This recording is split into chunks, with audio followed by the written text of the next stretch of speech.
আর মাত্র 2 মাস পর মাঠে গড়াবে ত্রয়োদশ জাতীয় সংসদ নির্বাচনের ভোটের লড়াই। দীর্ঘ 17 বছর পর একটা প্রতিদ্বন্দ্বিতাপূর্ণ ও উৎসবমুখর নির্বাচনে ভোটাধিকার প্রয়োগ করতে মুখিয়ে আছে দেশের জনগণ। রাজনৈতিক দলগুলোও সর্বশক্তি দিয়ে সেরে নিতে শুরু করেছে ভোটের প্রস্তুতি। কিন্তু এই নির্বাচন নিয়ে জুলাই গণ অভ্যুত্থানের বিপ্লবীদের রাজনৈতিক দল জাতীয় নাগরিক পার্টির মধ্যে এখনো পর্যন্ত শুরু হয়নি কোনো প্রস্তুতি। ভোটের লড়াইয়ে অংশ নেওয়ার জন্য জুলাই জাতীয় সনদের আইনি ভিত্তি নিশ্চিত কিংবা গণপরিষদ নির্বাচনের শর্ত জুড়ে দিয়েছে তারা। পাশাপাশি নতুন রাজনৈতিক বন্দোবস্ত প্রণয়নের শপথ নিয়ে গড়ে ওঠা 7 মাস বয়সী রাজনৈতিক দলটি এখন লড়াই করছে একের পর এক সংকটের সঙ্গে।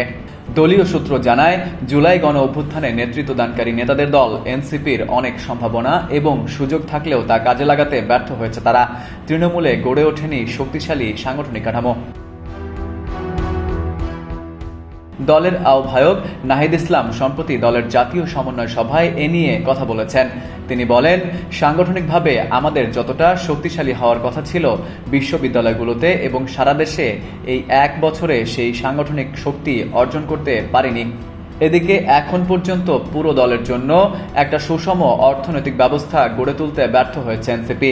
ফলে আর্থিক সংকটের মুখে ধীর গতিতে চলছে তৃণমূলের রাজনৈতিক ও সাংগঠনিক কার্যক্রম। এছাড়া দলীয় প্রতীক শাপলা নিয়ে নতুন সংকটের মুখে NCP. Farid U Ahmed, IBTV USA।